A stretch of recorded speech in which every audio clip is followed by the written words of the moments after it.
Greetings, everyone. Thank you very much for expressing some interest in today's educational webinar.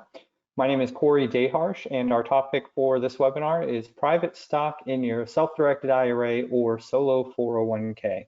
Again, my name is Corey Daharsh. I am with Advanta IRA. I currently am a business development specialist where I help with educational content, networking, and getting clients set up with self-directed accounts to make alternative investments. I've worked with the company since 2016. I spent a number of years as a client account manager, handling day-to-day transactions for investors and answering their questions about the IRS rules and regulations and things like that. So in my time with the company, I've seen thousands of different transactions ranging from multi-million-dollar deals to smaller, couple $1,000 deals. So I've got a wealth of experience in different aspects of alternative investing. If you have any specific questions that I don't cover in today's webinar, please feel free to reach out to me and I'll be happy to help you however that may be. A little bit of housekeeping before we move forward. I am going to have the attendees muted throughout the duration of my webinar today, but I do want your participation.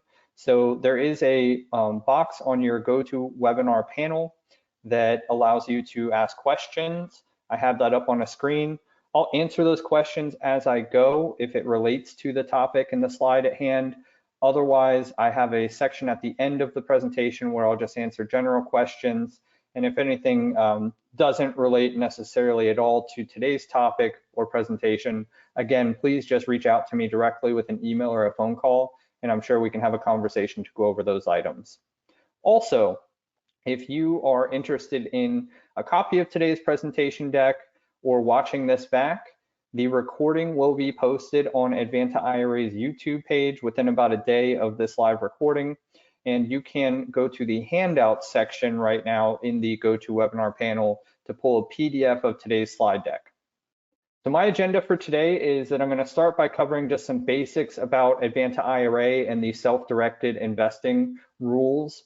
Then I'm going to jump into the topic at hand, which is making private stock investments in your self-directed account, as well as what's called the ROBS plan strategy or rollover for business startup.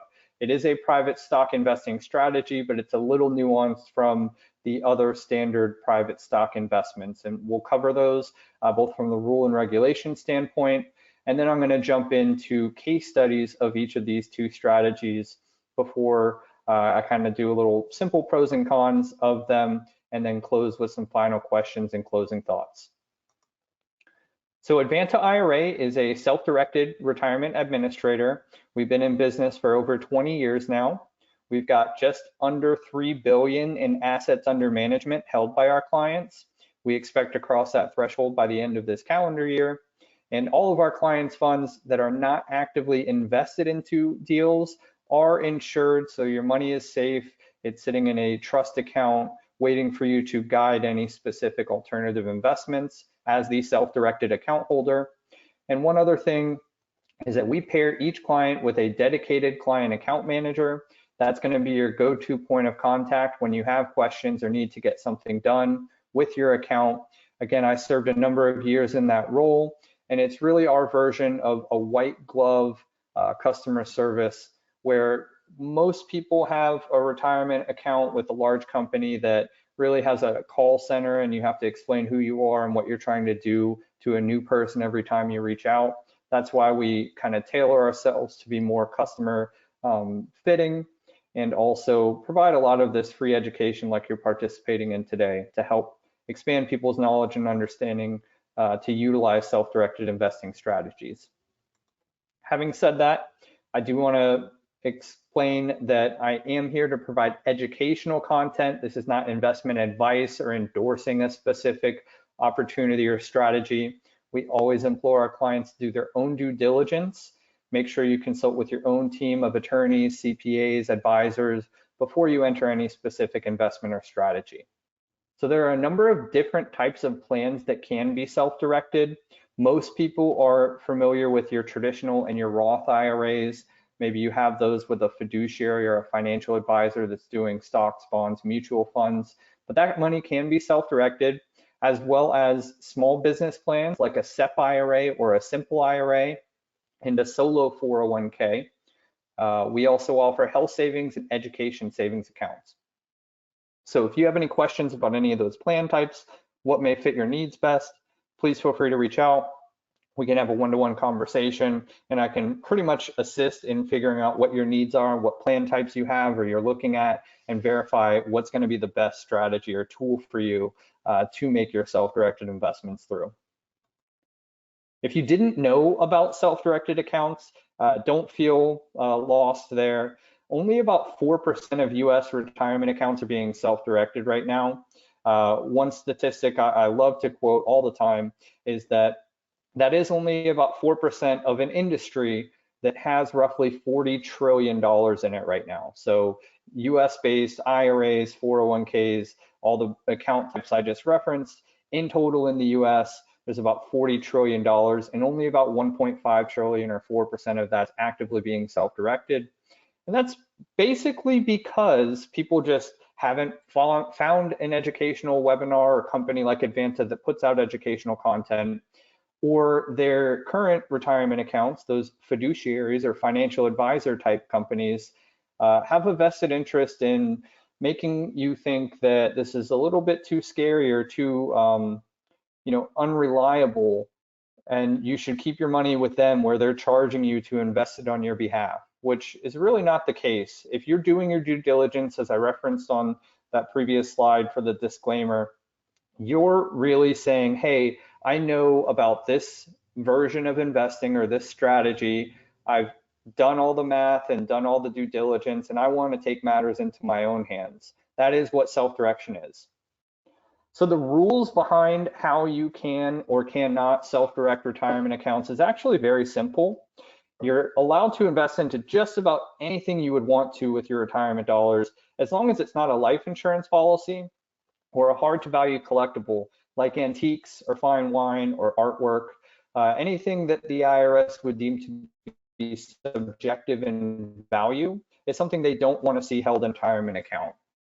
One of my favorite examples is I have a neighbor up the street from me that has an old Corvette in his driveway, and it's, to my eyes, a rust bucket. But that person thinks that, hey, I'm a car nut. If I put a little bit of TLC into this vehicle, I could get top dollar back for it. That's subjective. So something like that is an asset that the IRS would not want to see in a retirement account. But again, outside of those factors, you can pretty much hold anything you'd like to. So whatever your personal interests and goals are, you can self-direct. You just need to have someone like your client account manager speak through some nuances with you and make sure we strategize how to appropriately follow the IRS's rules to make the investment.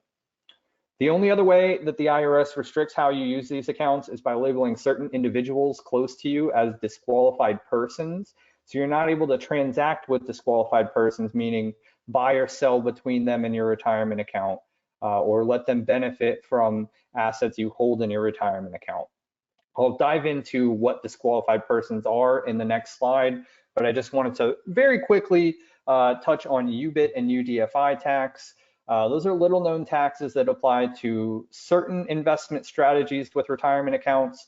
Want to really express that these accounts, per the IRS rules, are set up specifically to generate passive income. So unrelated business income tax come into play when an investment you make is generating some active income, not necessarily completely passive income.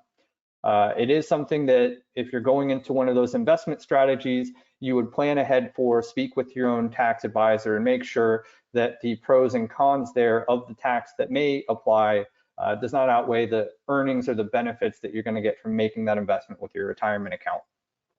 And then UDFI tax really doesn't apply to today's topic or strategy. That is unrelated debt financed income. That is when you're using your retirement account and taking leverage or borrowing money to make an investment or hold an investment, more so something that's utilized with real estate investing. But that does apply when your retirement account is borrowing for the purpose of an investment. Again, that's as far as I'm really going to go on those topics. We have other educational content that covers them way more thoroughly and detail oriented. There was a question before I explained the disqualified persons a little bit further. Can I use solo 401k to buy life insurance? With a solo 401k, we are aware that you are allowed to make life insurance investments. That is not something we've seen all too commonly, but if you are interested in that and you've done your due diligence and bring the life insurance investment to the table, that is something we would certainly facilitate. You would just work with your client account manager to execute that. That is a nuance because you're allowed to do that, from my understanding, through a solo 401k plan, but not necessarily through an IRA at this point in time based on the IRS's rules.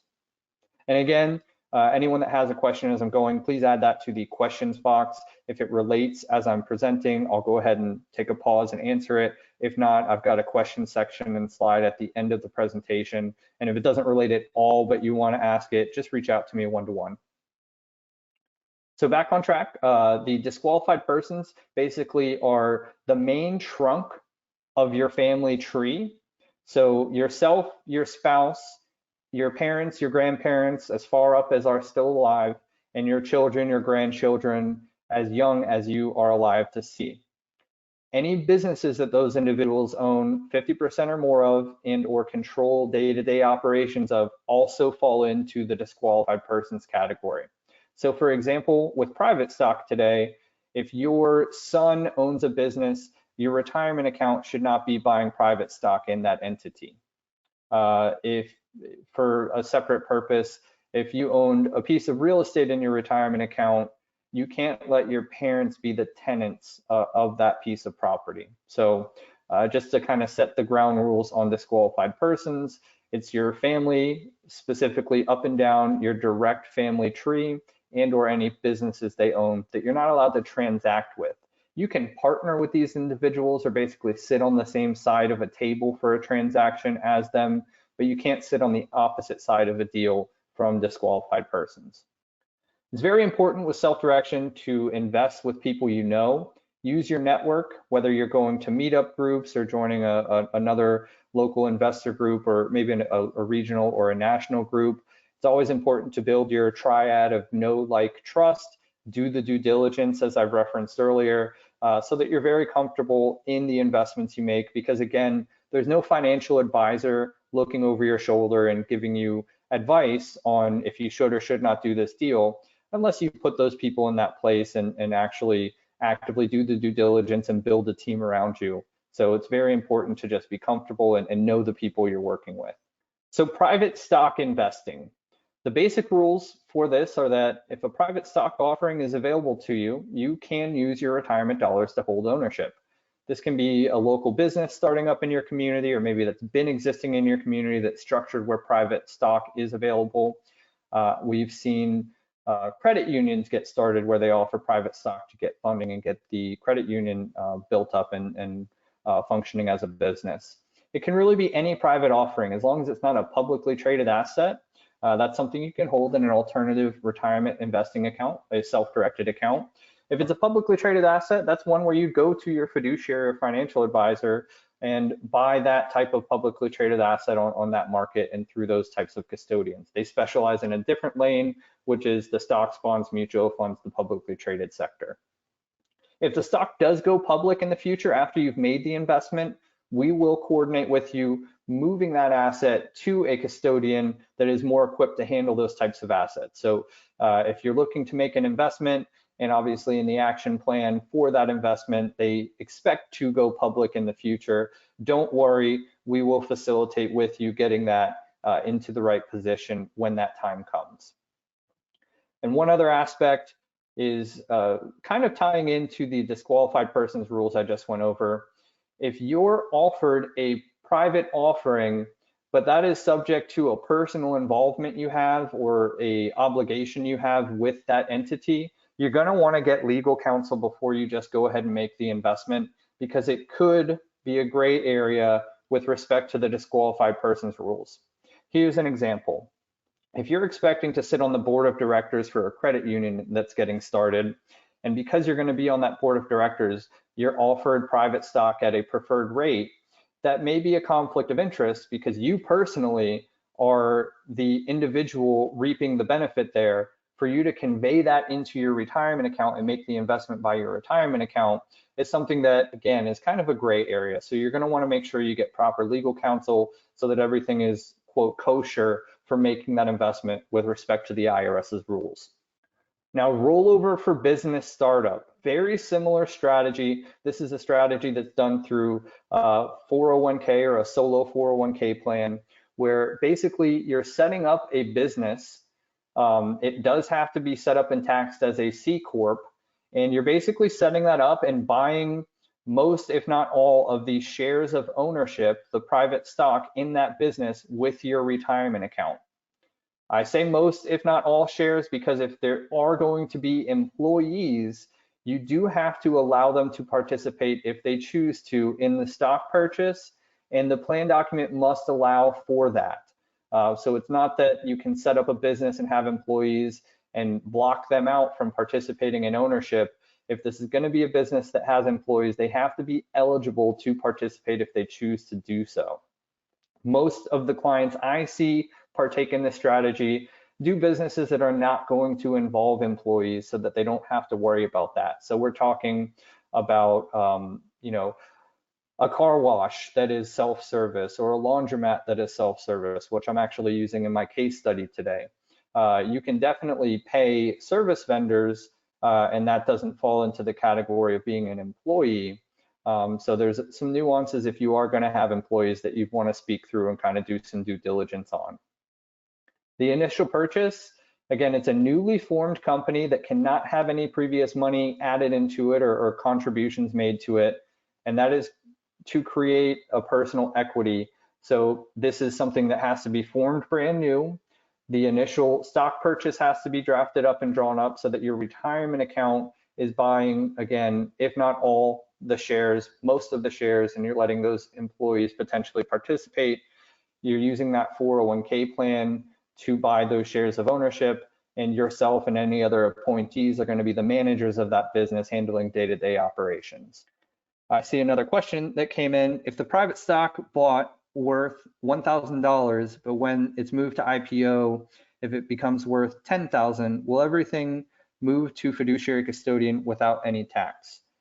So basically what that question is alluding to is if the investment is made at a set dollar amount and there's growth in the entity and then it does go to an IPO, when it moves over, is there any tax implications after the IPO event? Typically no, because you're just moving the asset as it stands from a retirement account into another retirement account of the same tax status or qualification. So there's no tax implication at that point.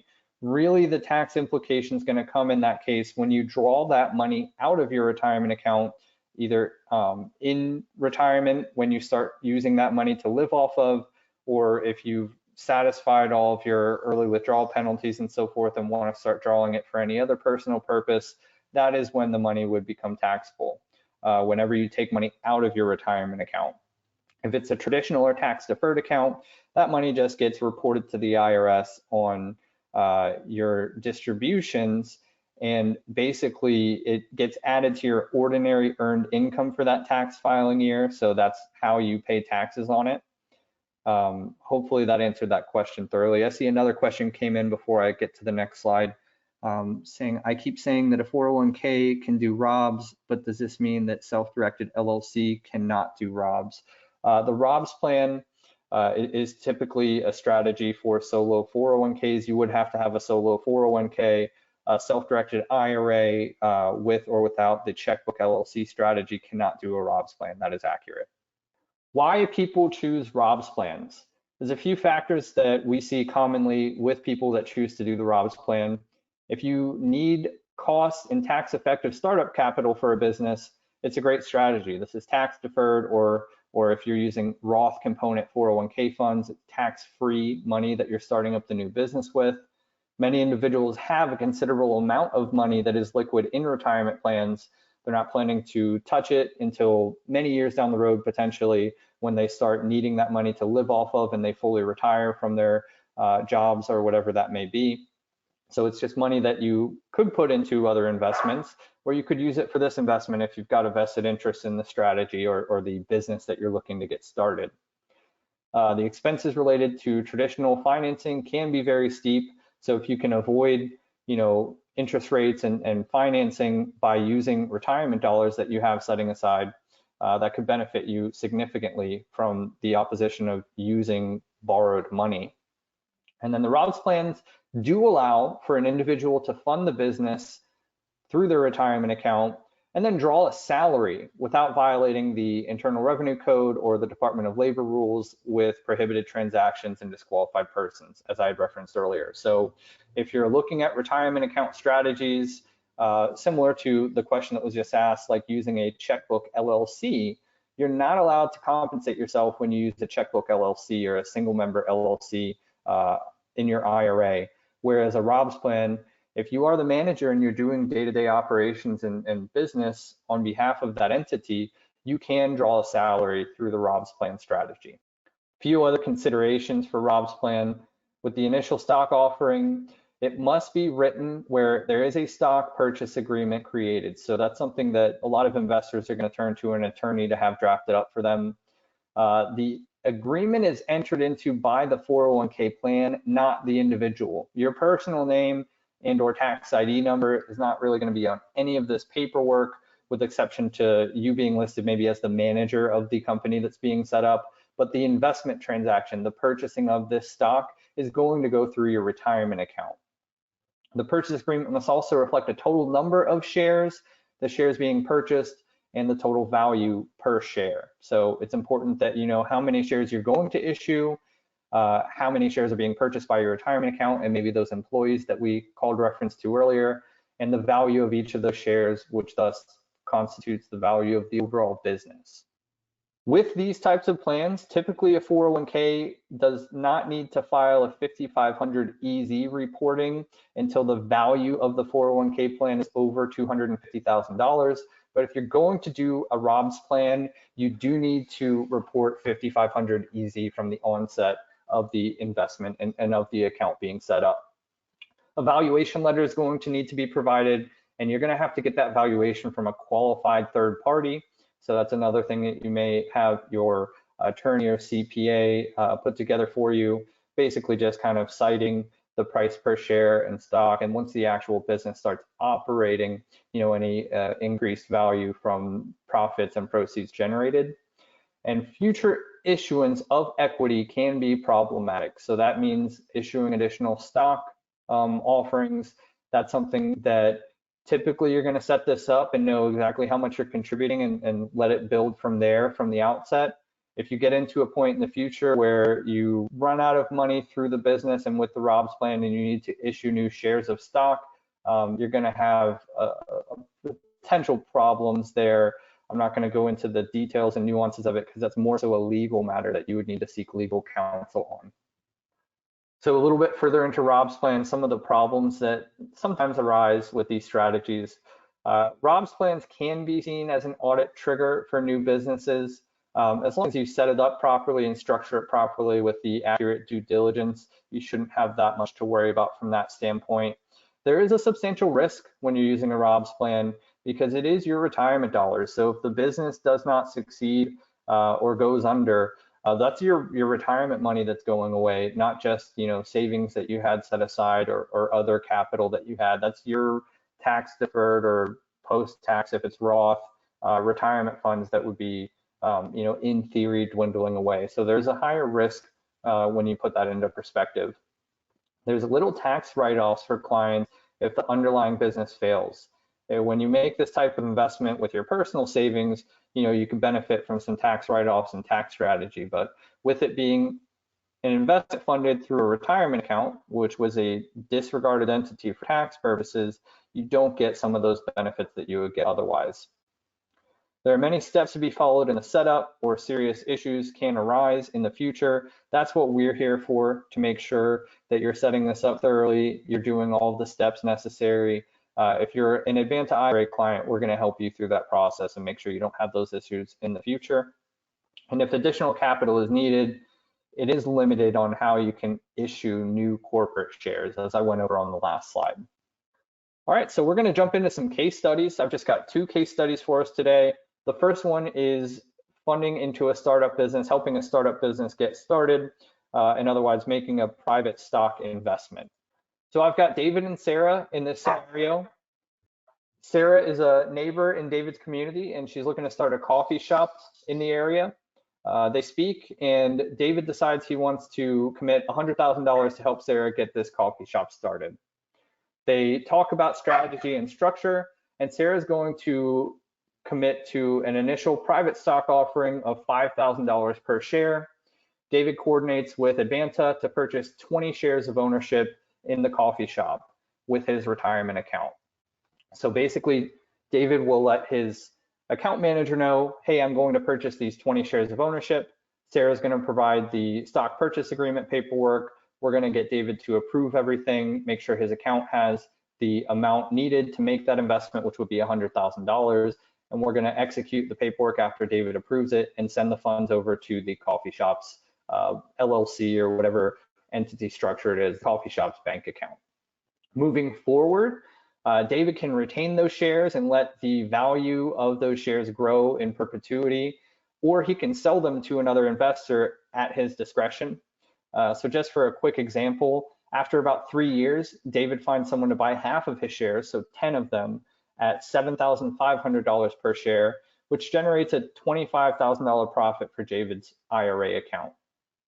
So very simple, rounded numbers, but perfectly possible if that coffee shop does well for the value to go up after a few years from $5,000 to $7,500 per share.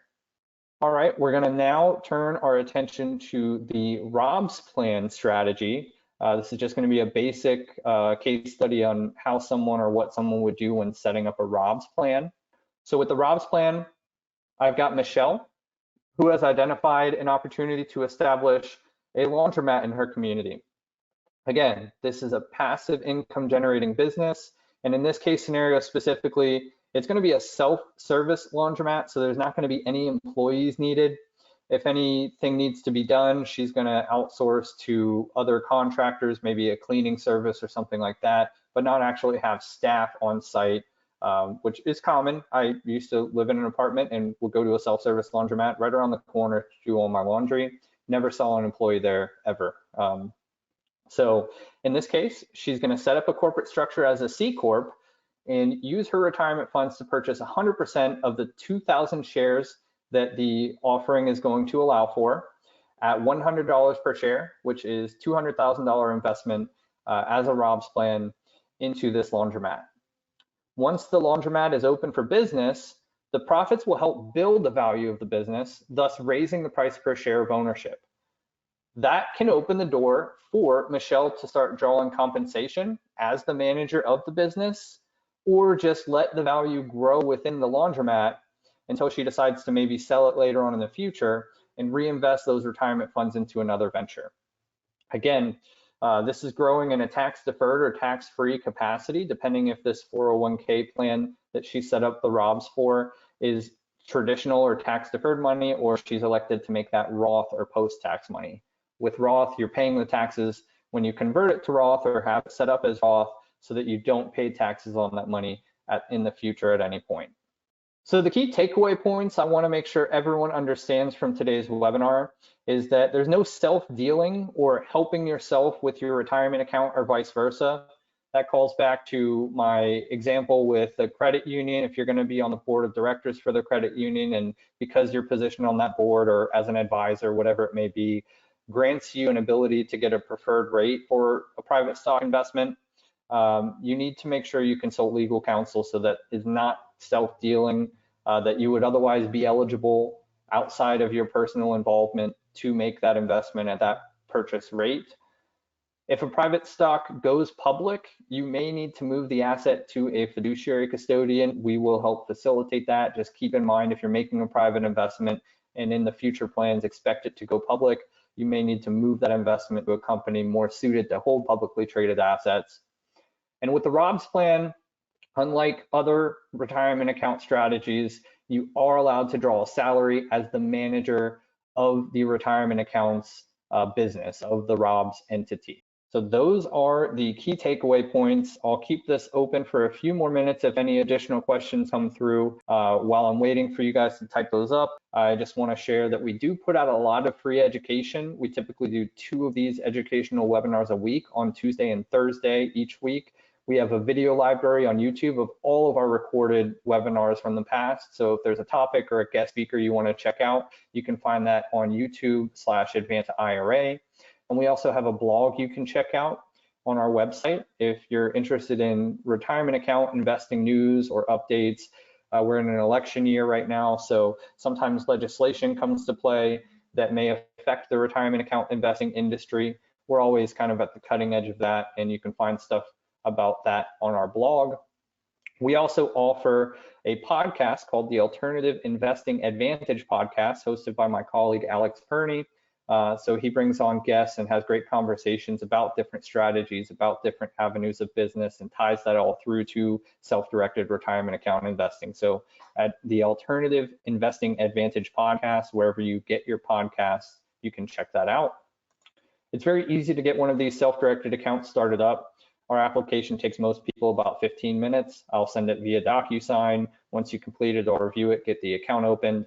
It takes roughly a week to a week and a half to get the account funded. And then from there, once your account's open and it's been funded, you can start investing however you'd like. It can be into real estate, it can be into private stock like we've talked about today, Rob's plan, as we also talked about today, a number of different assets as I covered earlier in the basic IRA rules. Whatever you have interest in or have expertise in, there's likely a way for you to make those investments with your tax sheltered retirement dollars. Any final questions? I haven't seen any come through over the last 2 slides.